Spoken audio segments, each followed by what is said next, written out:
कि A B C D एक चतुर्भुज है, दिया गया देखो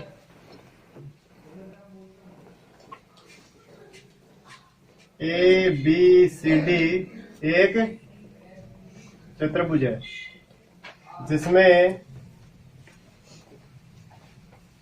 ओ ए बराबर तो क्या है ओ सी है और ओ बी के बराबर में है ओ डी, यानी विकर्ण एक दूसरे क्या कर रहे हैं समद्विभाजित। तो सिद्ध करना है हमें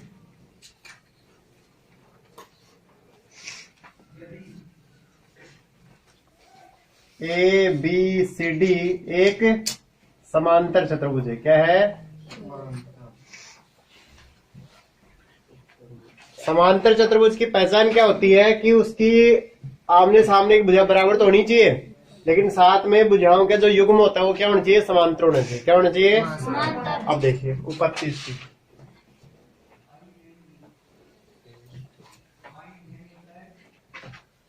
देखो एक भाग तो ये हो गया त्रिभुज का और एक भाग ये हो गया। तो यहाँ पर त्रिभुज देखो, त्रिभुज ए ओ बी व त्रिभुज डी ओ सी में ओ ए के बराबर में तो क्या है बताओ? ओ सी, और ओ बी के बराबर में है ये प्रश्न में दिया हुआ है ना। और ये वाला जो कोण है कोण एक और ये कोण दो, कोण एक बराबर कोण दो शीर्षा विमुख कोण। यहां तक कोई समस्या? या शीर्षा विमुख कोण हो गया। अब देखो ध्यान देवा गया तो दो तो बुझा गई, अतः एस ए एस सर्वांग सम रूल से त्रिभुज ए ओ बी सर्वांग सम त्रिभुज डी ओ सी। ये दोनों त्रिभुज क्या हो गए? सर्वांग सम। दोनों त्रिभुज क्या हो गए? अब ये दोनों त्रिभुज सर्वांग सम हो रहे ना, तो एक चीज ध्यान दो, देखो इस त्रिभुज का तो ये कोण और इस त्रिभुज का ये कोण, यानी इसको मान लो कोण नंबर 3 और कोण नंबर 4, यानी कोण 3 बराबर कोण 4 बाई सीपी सीटी। लेकिन एक चीज देखो इसमें, ये दोनों कोण कैसे हो गए? एकांतर। ये कोण कैसे है? एकांतर कोण है। कैसे है? और एकांतर कोण कब बनते हैं? जब रेखाएं क्या हो, मतलब ये रेखा है ना ए बी, किसके समांतर है? डीसी के। अतः ए बी समांतर डीसी। इसी प्रकार बीसी भुजा हो जाएगी ना, बीसी किसके समांतर हो जाएगी? एडी के हो जाएगी। किसके हो जाएगी? एडी के। ये समांतर हो गई ना। अब ये वाली भुजा इसके समांतर और ये वाली भुजा इसके समांतर, तो भुजाओं का युग्म यहाँ पर क्या हो रहा है? समांतर। तो होता है ए बी सी डी एक समांतर चतुर्भुज। ठीक है, सिद्ध कीजिए ए और बी बिंदु से होकर जाने वाले वृत्तों के केंद्रों का। देखो ये क्या है? ए बी बिंदु से ए बी जो रेखाखंड है ना, उससे पी केंद्र का वृत्त जा रहा है एक तो, और एक जा रहा है क्यू केंद्र का वृत्त, या फिर इसको ओ मान लो। क्या मान लेंगे? ओ केंद्र का। ठीक है, एक तो हो गया पी केंद्र वाला वृत्त और एक हो गया ओ केंद्र वाला वृत्त। अब ध्यान दीजिए इसमें क्या कर रहे हैं? जाने वाले वृत्तों के केंद्रों का बिंदुगत रेखाखंड ए बी का लंबवर्धक है। देखो ये हो गया बिंदु ओ, इसको मिला दे यहां से, मिल गया और ऊपर ले लेते हैं। और ये हो गया बिंदु बी, इसको मिला दो, इधर से इसको मिला दिया और इधर से इसको मिला दिया। हमें सिद्ध क्या करना है इसमें? सिद्ध ये करना है कि ये जो रेखा मिलाएंगे ना ओपी, ये मान लो एन बिंदु। क्या मानेंगे? एन बिंदु। अब ओपी है ना, ओपी किसके ऊपर लंब है? ए बी के ऊपर। किसके ऊपर लंब है? ए बी के। देखो देखो दिया गया पहले तो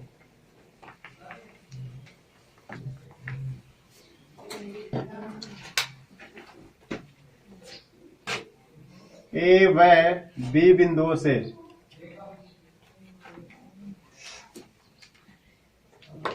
ओ व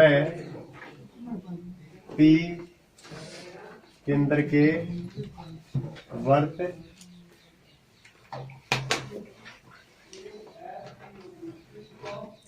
गुजरते हैं।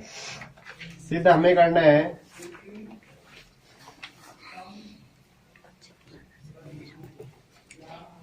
कि ओपी है ना, ओपी एबी के ऊपर क्या है, लंब है। ओपी एबी के ऊपर लंब है, ठीक है। अब देखो उपपत्ति देखो इसकी,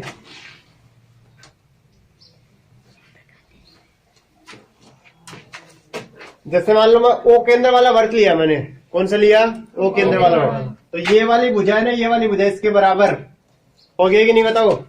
अरे जैसे मान लो देखो ये क्या है, ओ केंद्र का वर्त, ये ए और ये हो गया बिंदु बी, तो इसको मिलाया तो ये क्या बन गई, त्रिज्या। क्या बन गई, त्रिज्या। तो ये भुजा इसके बराबर बराबर हो गई ना।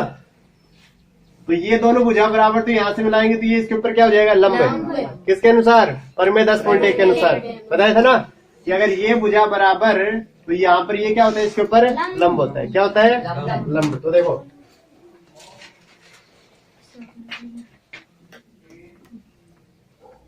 ओ केंद्र वाले वर्त में, ओ केंद्र वाले वर्त में कि ओ है ना, ओ ए बी से समदूरस्थ है।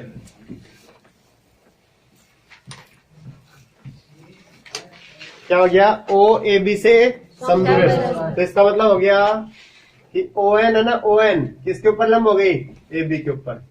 समीकरण नंबर 1 और यहाँ पर लिख दो परमेय 10.1 से। कौन से परमेय लग रही है इसमें, 10.1। पी केंद्र वाले वर्त में, इधर से पी है ना, पी ये भुजा इसके बराबर हो जाएगी, पी ए बी से समदूरस्थ है। ए बी से क्या हो गई, समदूरस्थ। तो इसका मतलब हो गया कि पी एन है ना, पी एन किसके ऊपर लंब हो गई, ए बी पर। ये समीकरण नंबर 2 और ये भी किससे हो गया, परमेय 10.1। तो देखो समीकरण 1 व 2 से, समीकरण 1 व 2 से, समीकरण 1 और 2 से देखो ये आधी भुजा इसके ऊपर लंब और आधी भुजा इसके ऊपर लंब, तो आता है यहाँ पर हम लिख देंगे कि ओपी लंब ए बी है। अतः स्पष्ट होता है कि इसमें जो पूछा वो लिख दो ना। क्वेश्चन नंबर 6, दी गई आकृति, ये आकृति दे रखी है इसमें, उपनिष्ठ आधार बीसी पर है, बीसी के विपरीत दो समद्विबाहु त्रिभुज पीबीसी और क्यूबीसी स्थित है। तो सिद्ध करो पी और क्यू को मिलाने वाली रेखा बीसी को समकोण पर समद्विबाहु। वही है सेम ही जैसे क्वेश्चन नंबर 5 किया ना, वो का वही, वो बिंदु मान लो इसको, ठीक है। अब हमें इसमें देखो सिद्ध तो क्या करना है, सिद्ध करना है इसमें कि जो पी क्यू है ना किसके ऊपर लंब है, बीसी के ऊपर समकोण। मतलब समकोण का मतलब ये 90 डिग्री और लंब समद्विभाजन का मतलब भी क्या हो गया, 90 डिग्री। क्या हो गया, 90 डिग्री। तो यहाँ पर देखो उपपत्ति इसकी, सबसे पहले तो त्रिभुज ले लो। इसमें त्रिभुज कौन सा ले रहे हैं हम, पीबीसी या बीपीसी में। तो पी है ना, पी बीसी से समदूरस्थ। तो इसका मतलब हो गया कि ओपी है ना, ओपी किसके ऊपर लंब है, बीसी के ऊपर। समीकरण नंबर 1 और यहाँ पर भी कौन सी परमेय लग गई, 10.1 परमेय। कौन सी लग गई, परमेय 10.1। दूसरा त्रिभुज इसमें कौन सा, क्यू बीसी में। तो इसमें देखो क्यू है ना, क्यू बीसी से समदूरस्थ है। तो इसका मतलब गया यहाँ पर कि ओ क्यू किसके ऊपर लंब है, बीसी के ऊपर। यह समीकरण 2, समीकरण 1 और 2 से, समीकरण 1 व 2 से ओ पी क्यू लंब हो जाएगी इसके ऊपर, बीसी। देखो क्वेश्चन नंबर 7, उभयनिष्ठ आधार क्यू आर है। ये क्या है, क्यू आर है ना, उभयनिष्ठ आधार क्यू आर। उभयनिष्ठ आधार क्यू आर पर एक ही और दो समद्विबाहु त्रिभुज, एक तो पी क्यू आर बन रहा है और एक बन रहा है एस क्यू आर। तो सिद्ध करो कि एसपी रेखा, सिद्ध क्या करना है, एसपी रेखा है क्यू आर पर लंब है, ये सिद्ध करना है। अब देखो ध्यान दो चाहे से OS QR पर लंब हो या फिर SP, ठीक है, क्योंकि यहां से इस बिंदु पर, इस रेखा पर जितने भी बिंदु होंगे वो आपस में क्या होंगे, समान दूरी पर क्या होंगे, समदूरस्थ हो जाएंगे। तो देखो पहले तो त्रिभुज है उसमें कौन सा, SQR में, तो S है ना, SQR से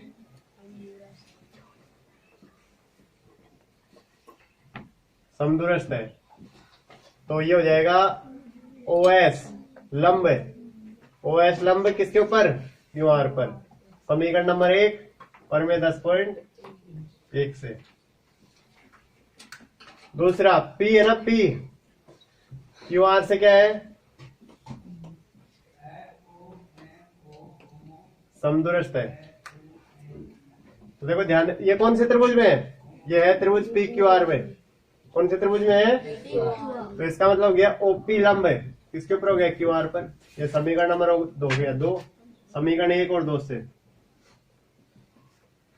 समीकरण 1 और 2 से। तो इसका मतलब हो गया कि PS है ना, देखो ये भाग आ गया इसके ऊपर लंब है OP, और इधर से पूरा भाग आ रहा है ना, तो इसका मतलब हो गया कि SP है ना, SP भी किसके ऊपर लंब हो जाएगी, QR।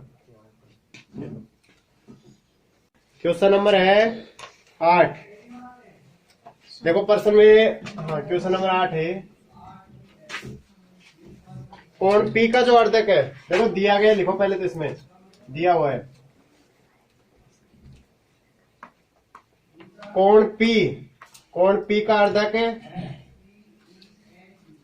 कोण P का जो अर्धक है, कोण P का अर्धक क्या है, PS है, ठीक है, तथा SN लंब है किसके ऊपर, QR पर, वह SM लंब है PR पर। ये तो लंब नहीं रखा है इसमें। अब जो सिद्ध करना है,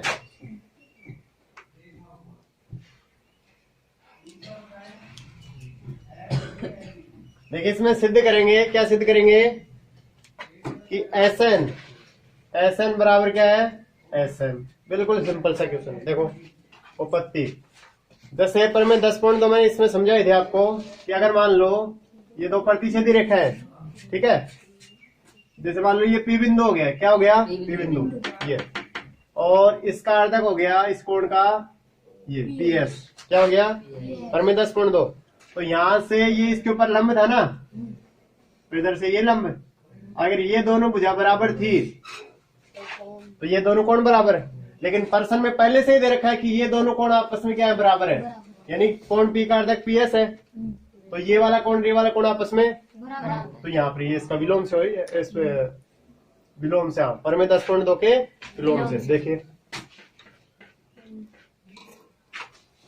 देखो ध्यान दो उपपत्ति इसकी कि कोण P का अर्धक, कोण P का अर्धक है PS है, क्या है, तो इसका मतलब कोण 1 और कोण 2 बराबर, यानी कोण 1 बराबर कोण 2, ये दोनों बराबर हो गए। और अगर ये दोनों बराबर है तो ये दोनों भुजा बराबर, यानी SN बराबर क्या हो जाएगी, SM, पर में 10.2 के विलोम से।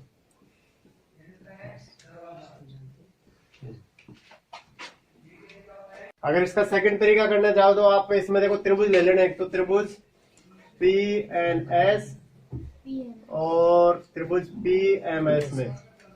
तो देखो कोण 1 बराबर कोण 2 ये दिया है,